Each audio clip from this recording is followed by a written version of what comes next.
अरे पापा हो और देखो ना हमरा मोबाइल में का मैसेज आई बा। पबजी के सभी फौजियों को रिटायरमेंट की हार्दिक बधाई। और केहू कोई ना लुका के रोई। अरे भाई पानी में पहुंची अरे जाना वो और चिकन डिनर का करे। Presents by Sarab Music। खुशी से भरल दिलवा हमारे हो केहू न कही में हर मौगा भतर हो। खुशी से भरल दिलवा हमारे हो केहू न कही में हर मौगा भतर हो। निमन दिन देखो लए रब जी रब जी रब जी। हमर मौगी काटी अब सब्जी काहे की बंद भइल इंडिया में पबजी। हमर मौगी काटी अब सब्जी काहे की बंद भइल इंडिया में पबजी। बाबूजी चिकन डिनर करत रहलुआ चिकन डिनर छोड़ के सब्जी डिनर करे के पड़ी। आ कब दाल भात खाए के पड़ी।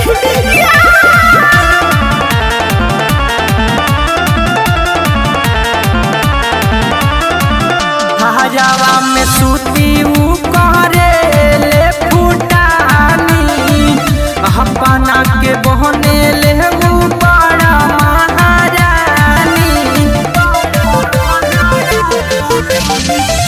हजावा में सूती ऊ करे ले फुटानी अपना के बहने ले ऊ बड़ा महारानी।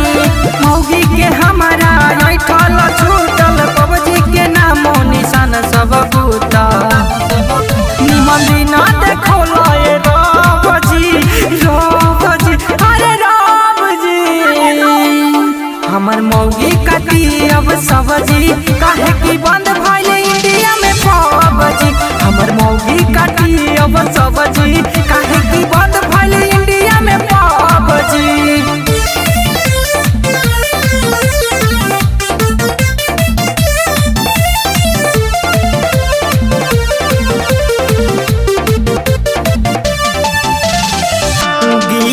दीपक बिनती सुनले भगवान हो बंद भइल पबजी दिहले कृष्णा पधयान हो।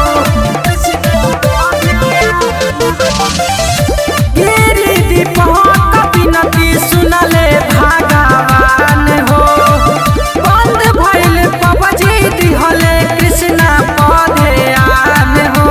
दहिया के हमारा मिली आराम हो फेरू लौट जाई हीरो वाला नाम हो। हम लड्डू चढ़ाई रब जी अरे रब जी। हमर मौगी काटी अब सब्जी काहे की बंद भइल इंडिया में पबजी। हमर मौगी काटी अब सब्जी काहे